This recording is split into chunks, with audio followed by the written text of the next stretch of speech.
Buenas tardes, esto es una clase de sociales nivel 1, distancia, también útil para presencial y semipresencial. Estamos en el tema 1 y hemos acabado una serie de ejercicios que trataban de coordenadas geográficas, latitud, longitud, usos horarios, tipos de mapas, ¿no? Algo de geografía con el viaje de Willy Fogg, ¿vale? Entonces, después de haber visto esto, en el tema nos encontramos la parte del tiempo y el clima, que es esto de aquí. Y lo voy a ir leyendo y podemos comentar algo y luego también cuando lleguemos a los ejercicios los vamos haciendo. El tiempo y el clima.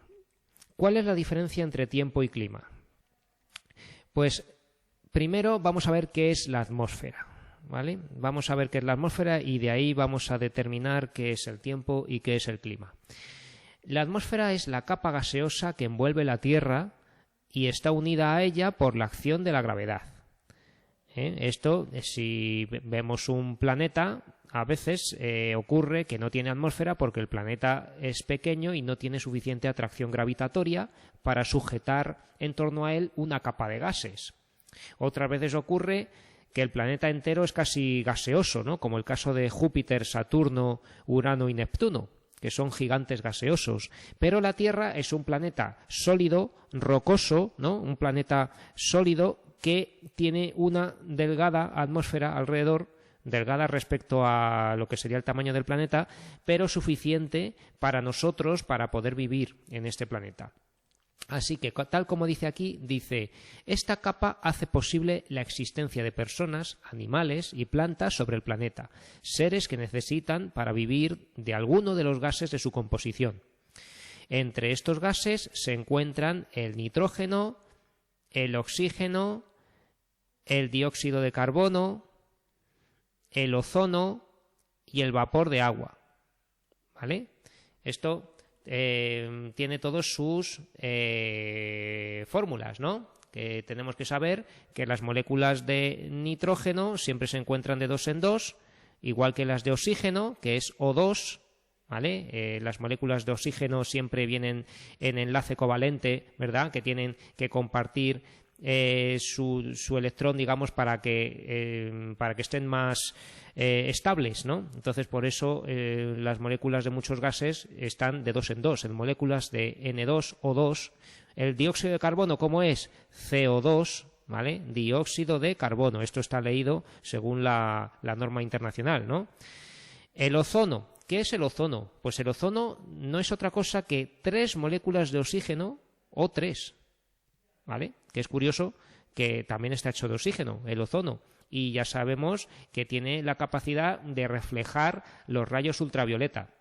Entonces, es importantísimo el ozono porque, como ya sabemos, la capa de ozono, que está muy alta, pero está muy dañada también por la contaminación, nos protege de la radiación ultravioleta en gran medida, ¿vale? Luego ya sabemos que todavía llega bastantes rayos ultravioleta a la superficie y nos quemamos en la playa o cuando en verano estamos mucho al sol, ¿no? Pero que de otra manera sería muchísimo peor si no hubiera ozono. Y el vapor de agua, que ya sabemos que el agua es H2O, ¿no? Esto viene al caso para que conectemos con la asignatura de Ciencias Naturales, ¿vale? Que estamos siempre aprendiendo de todo. Además, la atmósfera... hay otro gas también, que es un gas noble, que está en la atmósfera, que es el famoso argón, ¿vale? El argón, que es Ar, ¿no? Pues es un gas noble, un gas de la columna de la derecha de la tabla periódica, helio, neón, argón, criptón, xenón y radón, ¿vale? Esos gases nobles, que tienen su capa de valencia completa, ¿no? Entonces están más estables que ningún otro elemento químico. Así que el argón también está presente, ¿no? Y esto aparece en una canción de Mecano famosa, una canción antigua que decía aire, oxígeno, nitrógeno y argón sin forma definida, ¿vale? Buscad esa canción en internet de Aire, de Mecano, que habla de eso. Además, la atmósfera filtra las radiaciones solares dañinas, ya hemos visto cómo, con el ozono, ¿vale? Y nos protege del impacto de los meteoritos. Efectivamente, si recordamos cómo es la superficie de la Luna, está salpicada de cráteres, de meteoritos que han impactado con su superficie y no tiene protección alguna. Tampoco el planeta Mercurio y otros planetas o satélites que, al no tener atmósfera, están totalmente desprotegidos contra los impactos de asteroides, meteoritos, ¿vale? Que pueden alterar en gran medida la superficie, y si hay vida, pues también pueden dañarla muchísimo, ¿no? Ya sabemos que fue un meteorito el que acabó con la vida de los dinosaurios hace 65 millones de años, ¿no? Entonces eso fue porque era un meteorito tan grande que no puede ser detenido por la atmósfera, pero otros meteoritos más pequeños sí que los detiene, ¿no? La atmósfera puede producir, si viene muy oblicuo, el meteorito puede rechazarlo como si rebotase, y otras veces lo que pasa es que entra en la atmósfera y se desintegra por el roce con el aire, ¿no? Cuando entra un meteorito en la atmósfera, pues lo que vemos de noche es una estrella fugaz. Una estrella fugaz es un meteorito que se está desintegrando cuando entra en la atmósfera, ¿vale? Y produce ese rayo de luz, como si cruzase el cielo una tenue línea blanca, ¿no? Bueno, el calor del Sol y la rotación de la Tierra provocan que el estado de la atmósfera esté sometido a cambios continuos. Tenemos aquí un par de cosas, ¿vale? El calor del Sol, efectivamente, el Sol produce luz y calor, ¿no? Y también de manera variable, porque el Sol tiene su actividad, tiene lenguas solares, que son grandes llamaradas que expulsa de vez en cuando, ¿vale? Y su radiación magnética, que también afecta a los altibajos que pueda tener, ¿no? La rotación de la Tierra, pues claro, la rotación de la Tierra hace que se alterne constantemente la parte de la Tierra que está de cara al Sol, ¿no? Ya hemos visto que la rotación hace que la Tierra esté girando y se sucedan los días y las noches. Entonces, el calor del Sol y la rotación provocan que el estado de la atmósfera esté sometido a continuos cambios. Se originan así fenómenos meteorológicos como las lluvias, las nubes, los vientos, etcétera, que dan lugar al tiempo y al clima. Entonces ya tenemos aquí la definición de tiempo. El tiempo atmosférico es el estado de la atmósfera en un lugar y un momento determinados. Ojo, ¿vale? En un lugar y en un momento determinados. Eso es el tiempo. Entonces es lo típico de qué tiempo hace hoy, ¿no? Por ejemplo, el tiempo que hace en Salamanca a las 12 horas de la mañana del día 30 de octubre de este año es lluvioso, el cielo está cubierto de nubes bajas, no hay viento y la temperatura es de 15 grados, ¿vale? Lo mismo podríamos decir de la ciudad de Madrid, en la que estamos ahora, en España, donde hoy a las 16, ¿no? A las 5:15 de la tarde pasadas, el día 16 de octubre de 2024, tenemos una cierta humedad porque ha llovido, pero ahora mismo tenemos nubes y claros, está el día soleado y el viento es tenue, de unos 15 kilómetros por hora o menos. Hay una brisa suave, veo moverse las hojas de los árboles. Y ya está, temperatura, humedad, etcétera. Bueno, el tiempo atmosférico es cambiante. Y así los valores obtenidos a las 12 horas de la mañana pueden ser distintos por la tarde, ¿no? Es lo típico de cuando estamos... voy a abrir un momento AEMET, ¿vale? Madrid, vamos a poner Madrid. AEMET es la Agencia Española de Meteorología, ¿vale? Entonces, siempre que queráis ver el tiempo de un lugar y no tengáis en el teléfono móvil una aplicación o no os fiéis de ella, poned en Google AEMET y la ciudad que queráis consultar. Entonces ponemos AEMET Madrid, por ejemplo, ¿vale? Y aquí tenemos la predicción de Madrid, ¿no? Donde tenemos pues el día de hoy, que es el miércoles 16, Nos han dicho que iba a llover de 12 a 6 de la tarde, ¿no? Aquí tenemos de todo, porque tenemos sol, nube, lluvia y rayo. Bueno, el rayo no sé si ha habido, pero sí que es verdad que ha habido sol, nubes y algo de lluvia. Ha habido llovizna esta mañana. Sin embargo, ha hecho bastante calor porque tenemos una máxima de 20 grados y es verdad que aunque ha llovido estamos en camiseta o camisa, ¿no? Luego dice que de 6 a 12 de la noche se espera mayor probabilidad de precipitación. Esto no significa que vaya a llover mucho, sino que es muy probable que llueva algo. Entonces, puede que caigan 4 gotas, pero es casi seguro que va a caer 4 gotas, ¿vale? No sabemos cuánta lluvia va a caer, pero algo va a caer, ¿no? Entonces, aquí vemos esto, ¿no? Si queremos la predicción por horas, que es lo que estamos viendo, aquí tenemos desglosado lo que ha pasado o está pasando el día 16, que es hoy, ¿no? Aquí vamos por horas. A las 5 de la tarde tenemos intervalos nubosos con escasa lluvia, una probabilidad del 70% de precipitación, que ahora mismo no es porque está haciendo sol, pero bueno. Ya puede haber, dice, de nieve, pues la nieve será a partir de la cota que sea, ¿no? A partir de 2.000 metros de altura, pues puede haber algo de nieve. De tormenta, pues puede haber algo de tormenta hasta las 8, pero no hay riesgo. Este círculo verde significa que no hay riesgo de fuerte lluvia, ni fuerte viento, ni nada, ¿no? El riesgo es cuando algo está demasiado elevado, ¿no? Puede ser muchísimo sol, muchísima lluvia o muchísimo viento, ¿no? Y así pues vemos hora por hora cómo predicen que vaya a ser el tiempo en este municipio que es Madrid, ¿vale? Y luego ya tenemos aquí el jueves, sigue siendo probable la lluvia, en fin. Bueno, volvemos a nuestros apuntes y vemos ahora lo que es el clima. El clima es la sucesión periódica de los tipos de tiempo que se observan en una región en un periodo largo, en torno a 30 años. Entonces, se sabe cómo es el tiempo normalmente en un sitio cuando se ha ido estudiando desde hace muchos años y se sabe cómo es. Entonces, por ejemplo, el clima de Salamanca es mediterráneo, continentalizado o interior, un tipo de clima que ya veremos, con precipitaciones escasas, inviernos fríos y veranos calurosos. Esto es así porque ya se sabe que desde hace muchos años es así el tiempo. Entonces es lo que el tiempo, a lo largo de una sucesión periódica de observación, determina el clima. ¿Veis? En fin, esto lo tenéis que estudiar.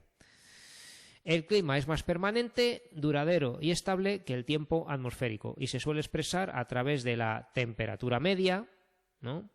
Ahora estoy diciendo que en Madrid hay 20 grados de temperatura, pero ¿cuál es la temperatura media de Madrid a lo largo del año? Pues habría que ver cuánta temperatura hace en verano, en invierno, en primavera, en otoño y tal, y hacer una media y a lo mejor sale pues de 21 grados o 22 o 18, ¿vale?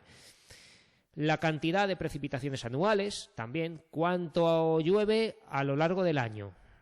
Entonces así se sabe cuánto suele llover en un lugar.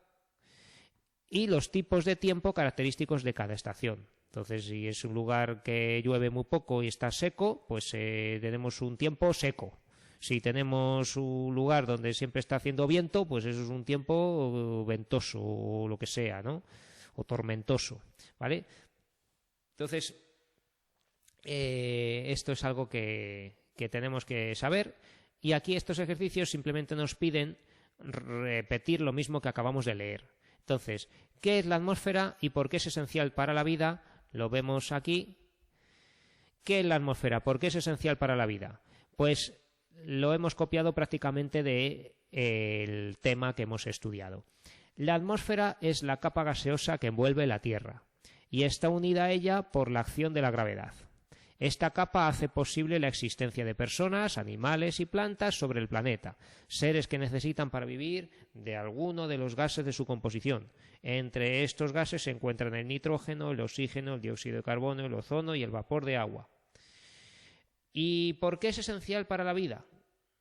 Pues hemos contestado lo siguiente. Es esencial para la vida porque contiene los gases que necesitan los seres vivos.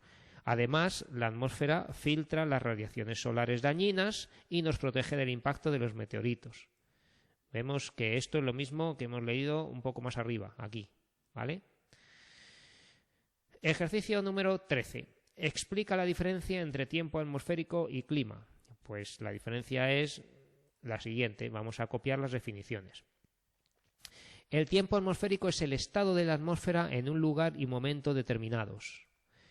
El tiempo atmosférico es cambiante y así los valores obtenidos a las 12 horas de la mañana pueden ser distintos por la tarde. ¿Vale? O sea que tenemos dos cosas esenciales, que es el estado de la atmósfera en un lugar y momento determinados y que es cambiante. El clima es más permanente, duradero y estable que el tiempo atmosférico y se suele expresar a través de la temperatura media, la cantidad de precipitaciones anuales y los tipos de tiempo característicos de cada estación. ¿De acuerdo? Entonces, aquí está la diferencia entre el tiempo y el clima. Esto es lo mismo que hemos visto en los apuntes cuando hemos visto las definiciones de tiempo y la definición de clima. ¿Vale? Lo único que no hemos hecho es copiar los ejemplos porque no hace falta. 14. Ejercicio 14. Describe el tiempo atmosférico de tu localidad en el día de hoy. Debes referirte a las temperaturas, las lluvias y el viento. Pues aquí tengo una de estas tablas, aunque esto es de otro día, pero bueno. Tenemos aquí, fijaos, voy a abrir la página de antes para que lo veamos del de hoy. Aquí está el tiempo de hoy, también desde la misma página de la AEMET, de la Agencia Española, la Agencia Estatal de Meteorología, donde tenemos el tiempo de hoy. Ya quedan pocas horas del día de hoy, porque estamos ya a las 5:24 de la tarde, pero lo que vemos aquí, esto, fijaos que pone SO 24, SO 20, SO. Esto significa viento del suroeste, ¿vale? Y 24 kilómetros por hora. Eso es, este número es la velocidad del viento y la dirección, ¿vale? Que viene del suroeste, ¿no? Como veis, la flechita está hacia arriba a la derecha. Entonces, ¿qué quiere decir? Que viene del suroeste, del sur si visualizamos España o la península ibérica, vendría de Huelva, del Algarve, del sur de Portugal, digamos, viene de esa dirección el viento y va hacia el noreste, ¿no? Esta flechita que está aquí arriba a la derecha es una flechita que está señalando a Cataluña, por ejemplo, ¿vale? Entonces, la dirección del viento es de dónde viene, ¿vale? De dónde viene y luego a dónde va lo deducimos, porque si viene del suroeste es que va al nordeste, al noreste, ¿no?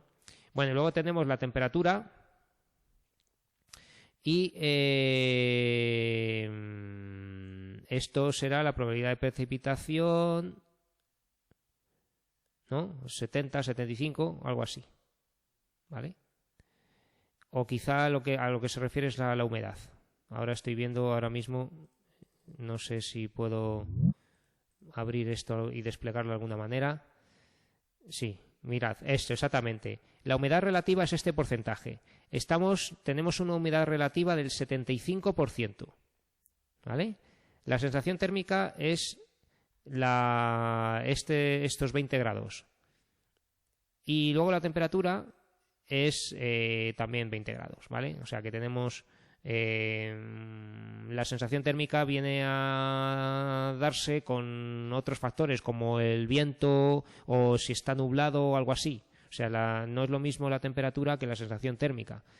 Puede hacer más o menos frío y nosotros que sintamos más o menos frío, ¿no? Hay veces que no hace tanto frío, pero la sensación térmica es mayor. En fin, que aquí tenemos todos los datos que nos han pedido, ¿no? A temperaturas, que las hemos visto, sensación térmica y temperatura. Lluvias, hemos visto aquí que la probabilidad de precipitación, pero no nos pone realmente cuánto ha caído de lluvia, creo. No sé si aquí viene algún dato de cuánto ha llovido. Y luego el viento, que os estaba diciendo que es este 24 km por hora del suroeste, ¿vale?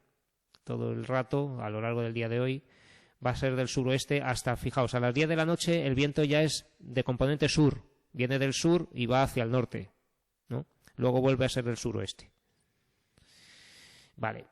Y ya está, vamos a continuar con el tema. Los elementos del clima. Vamos a ver qué son los elementos del clima. Tanto el clima como el tiempo atmosférico son el resultado de varios elementos climáticos. La temperatura, la precipitación, la presión atmosférica y el viento.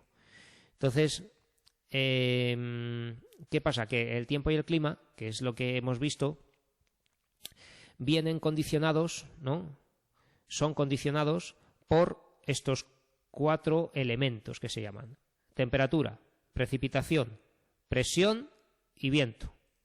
¿Vale? Entonces, ¿qué es la temperatura? La temperatura es la cantidad de calor que tiene el aire de la atmósfera. Se mide con el termómetro, generalmente en grados centígrados, y se refleja en los mapas del tiempo con isotermas, que son líneas que unen los lugares de la Tierra que tienen la misma temperatura. Hemos visto 3 cosas aquí. ¿Qué es la temperatura? Que es la cantidad de calor que tiene la atmósfera. ¿Con qué se mide? El termómetro. Y cómo se reflejan los mapas, con isotermas. ¿Vale? Entonces aquí tenemos un mapa de isotermas.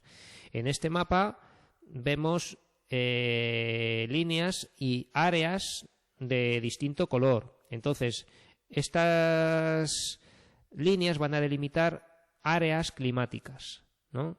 Donde áreas térmicas, por así decir, porque estamos hablando de temperatura.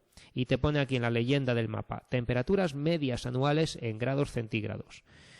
Entonces, los lugares azules, que son los casquetes polares, van a tener una temperatura bastante fría, ¿no? Sobre todo en algunos círculos donde el azul es más fuerte. Entonces, en las zonas de azul más fuerte tenemos temperaturas de 30 grados bajo cero, de menos 30 grados, como media anual. Luego de 30 a menos 20, bueno. Y luego de 10 a 0 grados, pues lo vemos ya en contacto con las zonas naranjas, ¿no? Que serían zonas donde la temperatura media es entre menos 10 y 0 grados. Luego tenemos zonas entre 0 y 10 grados, ¿no? Que son limítrofes con los casquetes polares. Estas zonas muy del norte de América, de Europa y de Asia, ¿no? Ahí de toda la Siberia, de todo el continente euroasiático. Y luego también vemos pues un poco en el Cabo de Hornos, ¿no? En Chile, Argentina, la Tierra de Fuego, ¿no? Como la temperatura es bastante fresca, o era, ¿vale? Porque este mapa es muy antiguo. Hoy en día, como ha subido la temperatura global, todo esto ha cambiado. Y en fin, vamos a las zonas más calurosas, donde tenemos como mayor calor de la Tierra este centro de África, y luego toda la zona tropical, ¿vale? Todo esto de naranja un poco más fuerte, pues es la zona intertropical. Se llama intertropical porque está entre los trópicos: trópico de Cáncer, trópico de Capricornio, que estamos viendo aquí, ¿vale? Pues entre los trópicos es donde siempre hace calor. Entonces, por eso tenemos tanto naranja aquí. Y luego, un poco pasándose los trópicos, ¿no? Y también ocupando esa misma zona, también tenemos una zona bastante cálida, que es entre 25 y 30 grados, que, claro, al ocupar el mar, pues está un poco más fresco, ¿no? Porque siempre van a guardar más el calor los continentes, la Tierra, ¿vale? La Tierra siempre retiene más el calor que el agua. Vale, según la temperatura, nuestro planeta se divide en una zona cálida entre los 2 trópicos que hemos visto, ¿no? Ahora os lo pongo aquí un poco más grande, que lo veamos en este mapa. Aquí vemos una zona cálida entre los 2 trópicos, que es todo esto que se ve naranja o color carne, ¿no? Con color así anaranjado rojizo. Vale, pues todo esto es la zona cálida que está entre los 2 trópicos: trópico de Cáncer y trópico de Capricornio. En ella los rayos solares inciden total o prácticamente perpendiculares durante todo el año. Esto lo hemos explicado ya, que es la zona más cálida porque los rayos de sol inciden perpendicularmente. Por ello, las temperaturas son elevadas y hay muy poca diferencia de temperatura entre unas estaciones y otras. 2 zonas templadas, situadas entre los trópicos y los círculos polares. vamos a ver aquí en este globo terráqueo de temperaturas que la zona verde, estas dos zonas verdes son las dos zonas templadas, la zona templada norte y la zona templada sur. Como veis, pues empieza pues a mitad de México, en América, y en la parte ya alta del continente africano, ¿no? Pues eso ya es zona templada.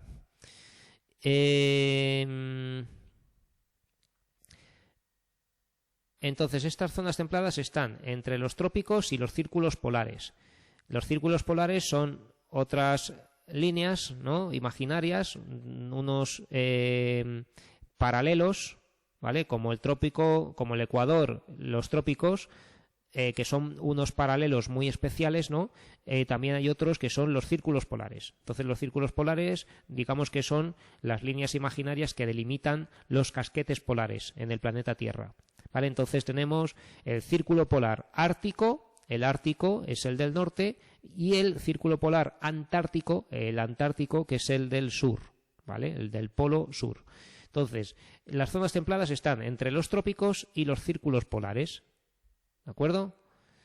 En ellas, en estas zonas, los rayos solares inciden de forma más inclinada que en la zona cálida. Por ello, las temperaturas son más moderadas y se nota más la variación de las estaciones, ¿vale? Mientras que en las zonas tropicales es todo el año la misma estación o, como mucho, una estación húmeda y otra seca, en las zonas templadas, en las zonas verdes de este dibujo, tenemos las 4 estaciones, primavera, verano, otoño, invierno, que van al revés, la del norte con la del sur, ¿vale? Ya sabemos que mientras es primavera en el hemisferio norte, es otoño en el hemisferio sur, y mientras es verano en el hemisferio norte, es invierno en el hemisferio sur, y viceversa. Bien, y luego tenemos 2 zonas frías en los círculos polares, y en estas zonas los rayos solares inciden de manera muy, muy oblicua, más inclinados que en la zona templada durante todo el año. Por ello, las temperaturas son siempre frías. En los círculos polares, como los rayos llegan de una manera muy oblicua, hace más frío que en ningún otro sitio. Y al estar inclinada la Tierra, ocurre que según está haciendo el movimiento de traslación alrededor del Sol, va a haber 6 meses de luz en uno de los círculos polares, mientras que va a haber otros 6 meses de noche, ¿no? 6 meses de día en uno, mientras que hay 6 meses de noche en el otro. Y luego va a ser al revés, va a haber 6 meses de noche en uno y 6 meses de noche en el otro. Vale. ¿Qué es la presión atmosférica? Ya hemos visto la temperatura, pues vamos a ver la presión. La presión atmosférica es el peso que ejerce el aire sobre un lugar de la Tierra. Se mide con el barómetro y se expresa en los mapas meteorológicos por medio de isobaras o líneas que miden los puntos de la Tierra con la misma presión. Entonces volvemos a tener aquí 3 conceptos importantes. ¿Qué es la presión atmosférica? Que es el peso que ejerce que ejerce el aire sobre un lugar de la Tierra, ¿no? El peso que ejerce el aire. Ahora mismo yo estoy sentado y tengo sobre mi cabeza y sobre mis hombros el peso del aire. Eso es una fuerza, ¿no? Una fuerza por una partido de una superficie, ¿vale? La presión es fuerza a partido de superficie, ¿vale? Voy a poner aquí que la presión es igual a fuerza partido de superficie, ¿vale? Que las unidades del sistema internacional son los newton por metro cuadrado, ¿vale? Pero esto es una burrada, esto es una medida que no nos sirve mucho. Hay otras medidas de presión mucho más prácticas, ¿vale? También se puede hacer con distintos múltiplos, newton por centímetro cuadrado, cosas así, pero también se puede hacer en el sistema inglés, ¿no? Que serían las pues por ejemplo lo que se llaman PSI, ¿no?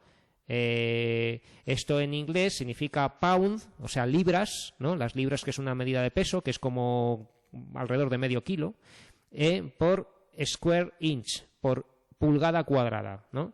Y esto de los PSI se usa mucho en mecánica, ¿vale? Cuando se le mete presión a una máquina, algún sistema por ejemplo, del avión, ¿no? Donde tenemos una tubería que va con presión de aire o cosas de esas, o las ruedas del avión también, que se usa mucho en el sistema inglés, anglosajón, pues tenemos lo que sería las pulgadas, no, perdón, las pounds, las libras, ¿no? Libras partido de pulgadas al cuadrado, ¿no? En vez de metros cuadrados, esto sería una unidad de presión, ¿vale? Que sería este PSI que se usa mucho. Pero luego hay otra más que vamos a ver ahora, que son los bares y milibares, ¿no? Que son el submúltiplo de los bares, ¿no? Que se usa más, porque un bar es mucha presión y para hablar de presión en la atmósfera vamos a hablar de milibares. Vale, entonces lo leemos aquí a continuación. La presión media a nivel del mar es de 1013 milibares, ¿no? Entonces, esto es prácticamente un bar, ¿no? 1000 milibares, ¿no? Como esto es un submúltiplo entre 1000, ¿no? Pues esto es prácticamente un bar, ¿vale? Pero para decirlo con más exactitud, como luego va a variar un poquito arriba o abajo, lo vamos a decir en milibares, ¿vale? 1013,3 milibares, que es esta medida de presión. Voy a quitar esto, ¿vale? Y esa es la presión media a nivel del mar, porque no todos, en primer lugar, el mar no está a la misma altura en ningún sitio. Aunque parezca que el mar siempre es algo que está a 0 metros, el mar está un poco más alto a veces en el Mediterráneo o más bajo que en el Atlántico, y no digamos que ya sabemos que el mar muerto es un mar que está bajo tierra casi, o sea, un mar que está a menor altitud que ningún otro mar del mundo, ¿no? Pero existen zonas de alta presión llamadas anticiclones, ¿vale? O sea que tenemos esta presión media teniendo en cuenta que es la media del nivel del mar, ¿vale? Porque el mar no está a la misma presión ni a la misma altitud. Pero además aquí nos dicen que existen zonas de alta presión que se llaman anticiclones. Y esto va cambiando, claro, porque la atmósfera se mueve constantemente, ¿no?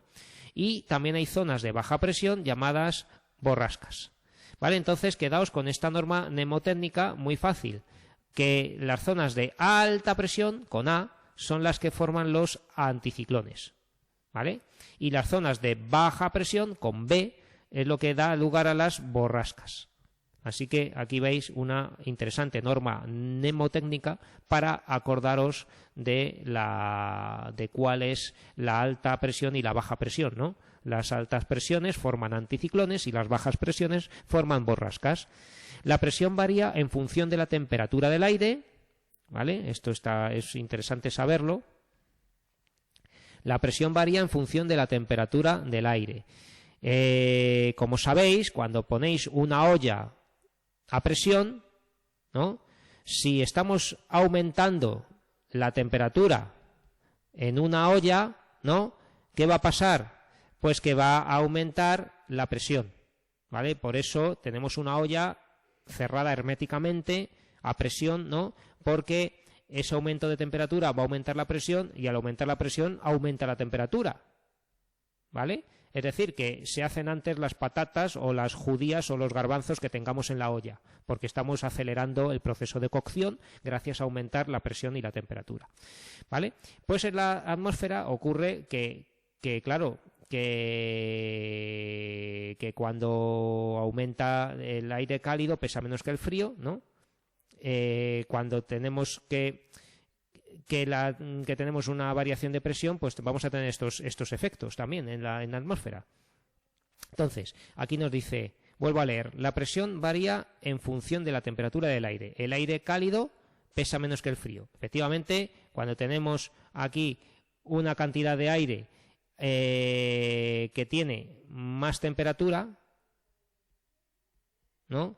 Este aire sube, ¿vale? Entonces, si sube el aire que tiene más temperatura, es que se está poniendo por encima de una masa de aire que tiene menos temperatura, ¿no? El aire cálido se pone arriba y el aire más frío se queda abajo.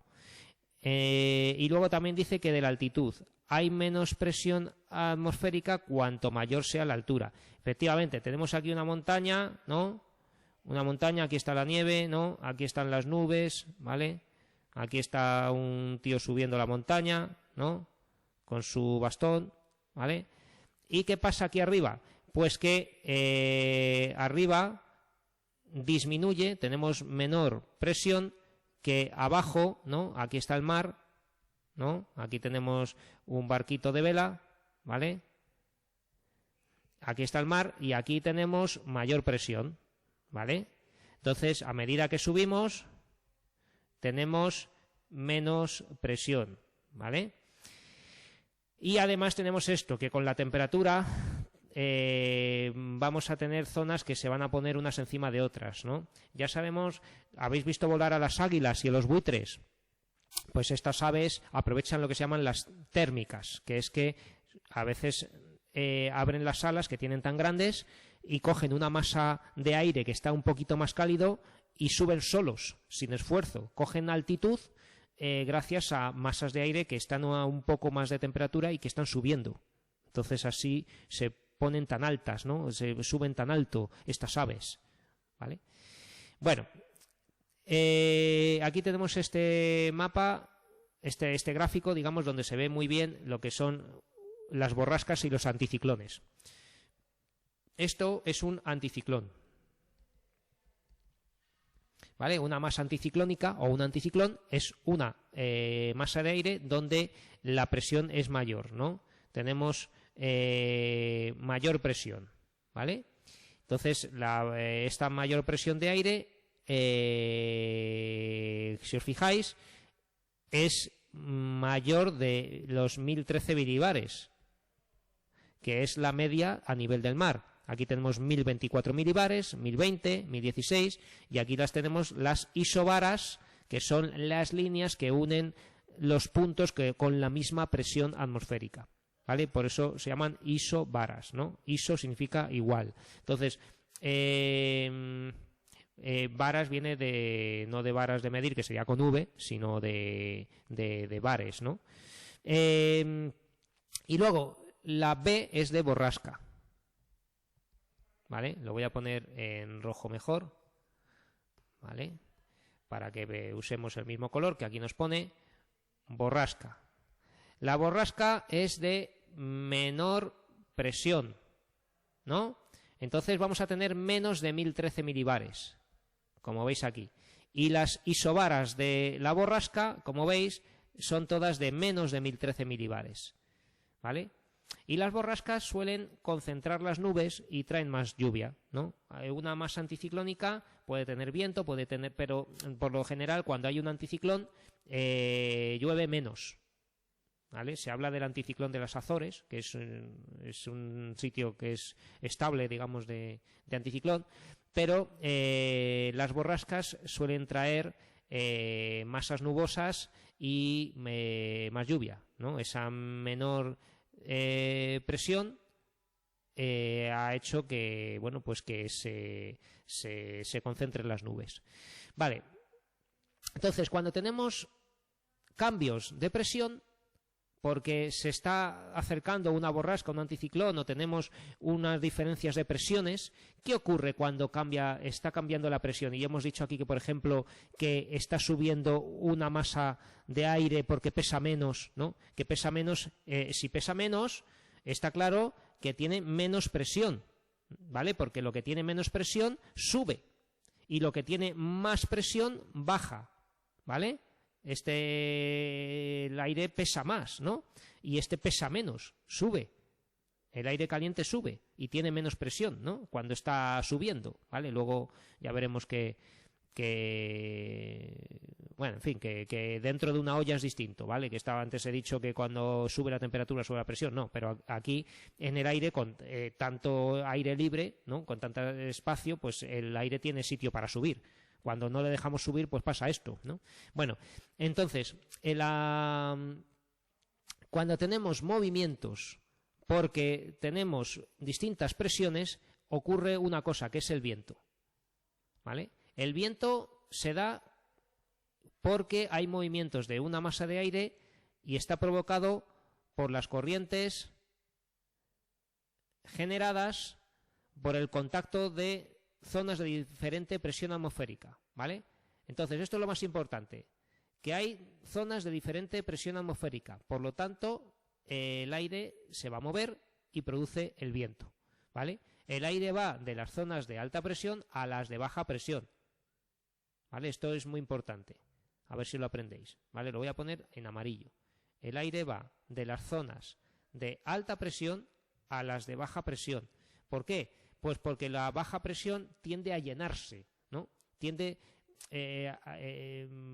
pues eso, como la máxima, lo que tiene más presión, presiona, valga la redundancia, y llena las zonas de menos presión, ¿no? Es lo que tiene cuando algo está al vacío, ¿no? Pues que en cuanto lo abres hace ¡cuac!, ¿no? Suena un bote, ¿no? Cuando lo abres porque estaba al vacío y es que se acaba de llenar de aire, ¿vale? Pues por eso el aire a gran escala, ¿no? En la atmósfera hace un poco lo mismo. Cuando tenemos poca presión, no es que esté al vacío, pero que está a menos presión, eso quiere llenarse de aire. Entonces el aire de más presión va a la zona de baja presión. Su velocidad se mide con el anemómetro y su dirección con la veleta. Y hay otros instrumentos como la manga, ¿vale? Utilizada en los aeropuertos. Esto es una manga, ¿no? Aquí tenemos el anemómetro, ¿vale? La veleta, para saber en qué dirección va, y la manga, ¿vale? La manga realmente es como una veleta también. O sea, nos dice un poco visualmente si hace mucho o poco viento, porque esto se estira, ¿no? Se llena de aire, la manga, y también nos dice la dirección del viento porque esto gira, tiene una parte giratoria en el mástil, ¿eh? Entonces, si el viento viene de otro lado, pues la manga se va a poner para el otro lado, ¿no?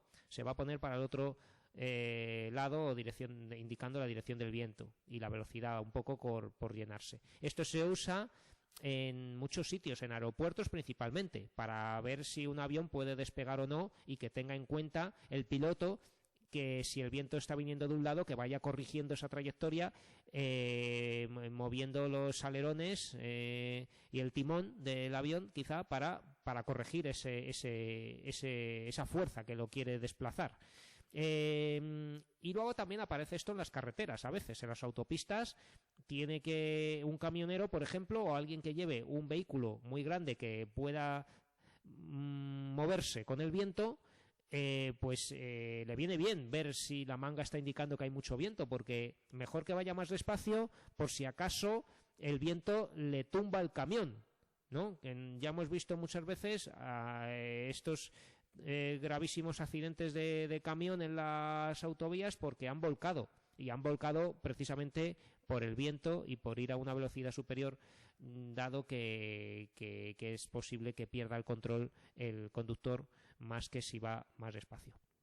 Bueno, podemos encontrar distintos tipos de viento. Los alisios, que son vientos cálidos, que se dirigen siempre desde los trópicos hacia el Ecuador, ¿vale? Los vientos alisios van de los trópicos, acordaos lo que son los trópicos, ¿no? Pues si vienen de los trópicos al Ecuador, pues los alisios son así, ¿vale?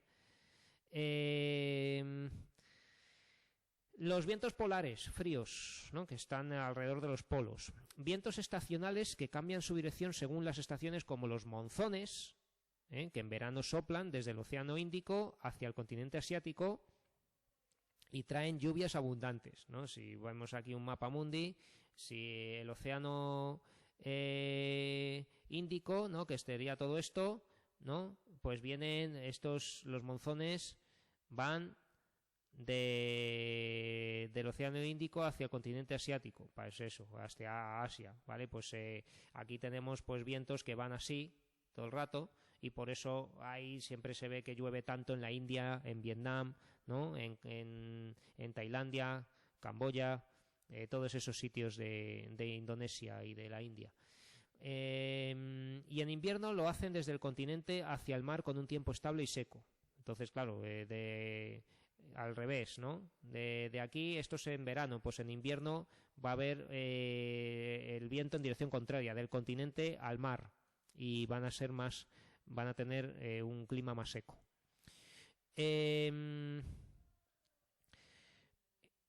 También existen vientos locales o regionales, que soplan siempre en la misma dirección y reciben un nombre propio. De estos vientos pues, hay muchos, ¿no? La tramontana en Cataluña, el cierzo en Aragón, ¿vale? El zagüeño, que es otro viento, también de Zaragoza, ¿no? De la zona del Moncayo, el cierzo y el zagüeño. Pues eso, que hay muchos vientos frecuentes que se dan en ciertos lugares. Y vamos a ver las precipitaciones. Las precipitaciones son la cantidad de agua que cae sobre un lugar en cualquiera de sus formas, lluvia, nieve o granizo. Se miden con el pluviómetro y se refleja en los mapas por medio de isoyetas o líneas que unen los lugares, la superficie terrestre con la misma humedad, con la misma cantidad de precipitaciones, ¿vale? Si hemos visto que teníamos antes isotermas, que eran las líneas que unen la misma temperatura, luego con la presión teníamos isobaras y luego tenemos isoyetas, que son las líneas que unen las zonas con la misma lluvia, ¿no? Con la misma cantidad de lluvia. Y eso hace que la Tierra se pueda dividir en zonas húmedas, semihúmedas, secas y desérticas. La precipitación se expresa en litros por metro cuadrado, ¿vale? Litros por metro cuadrado o en milímetros, ¿vale? Ya que un litro en un metro cuadrado alcanza la altura de 1 milímetro, por eso se puede medir en milímetros, pero estos milímetros significan que pues eso, 1 litro por metro cuadrado es lo mismo, ¿no? Porque 1 milímetro es lo que crece un charco de 1 metro cuadrado, ¿vale? Y aquí tenemos pues zonas, o sea, isoyetas en España. Las zonas de precipitación media, un mapa de isoyetas, como estamos viendo, de España. Aquí vemos las Canarias, las Baleares y lo que es la península ibérica con su territorio menos Portugal, ¿no? Entonces, como vemos, las zonas donde más lluvia hay son en Galicia, zonas aquí de los Montes de León, en Orense, ¿no? También vamos a tener en la cordillera cantábrica en zonas de Asturias y Cantabria, también aquí, Cantabria, y luego en el Golfo de Vizcaya, en el País Vasco, pues aquí tenemos gran cantidad de precipitaciones. Esto vamos a tener también en los Pirineos, Pirineo Aragonés, y luego en el Pirineo catalán un poquito. Y luego en las zonas de montaña, pues siempre va a haber un poquito más de precipitaciones. Bueno, y nada, vamos a llegar a los ejercicios, pero creo que más que empezar, lo que voy a hacer es parar la grabación y en otro momento pues os grabo y os cuento en esa grabación los ejercicios y el apartado siguiente, que son los factores del clima. Hemos visto los elementos del clima, ahora vamos a ver los factores del clima. Así que nada más, vamos a parar la grabación y nos vemos en la siguiente clase.